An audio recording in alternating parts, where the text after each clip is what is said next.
Ya, sahabat Tata Kota, selamat malam dan selamat beraktivitas. Bahwa diinformasikan bahwa saat ini rumah Kementerian Pertanian atau Menteri Pertanian Syahrul digerebek KPK atau digeledah KPK, dan saat ini penggeledahan masih berlangsung.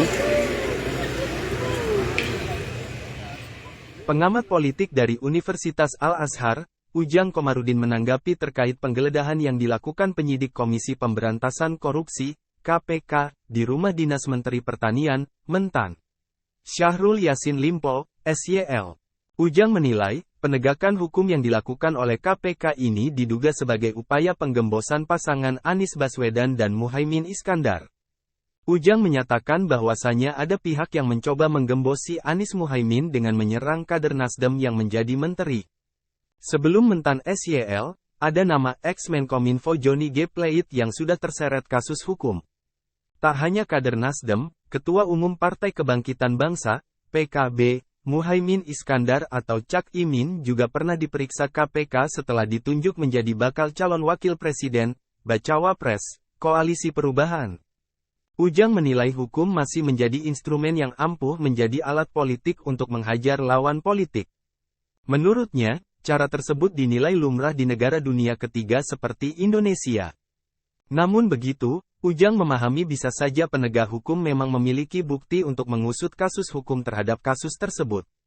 Namun, publik pastinya mempertanyakan alasan penegak hukum tak berani membidik menteri yang berasal dari parpol pendukung pemerintah.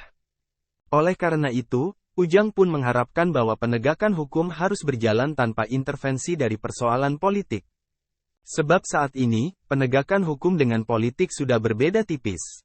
Ujang pun mendorong KPK untuk menegakkan hukum secara berkeadilan. Artinya, siapapun harus diadili tanpa pandang bulu dan proporsional. Jika tidak, masyarakat tidak lagi percaya dengan penegakan hukum di Indonesia.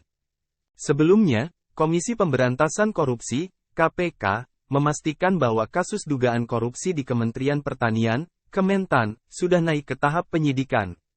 Hal itu turut dipastikan dengan telah dilakukannya giat geledah terkait perkara dimaksud.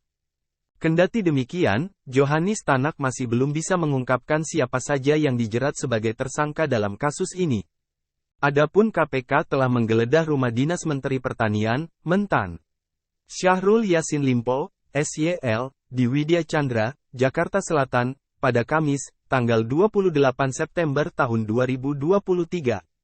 KPK hingga saat ini belum membeberkan konstruksi korupsi di Kementan ini. Akan tetapi, KPK sempat mengungkap ada 3 klaster dugaan korupsi di Kementan, salah satunya dugaan jual beli jabatan.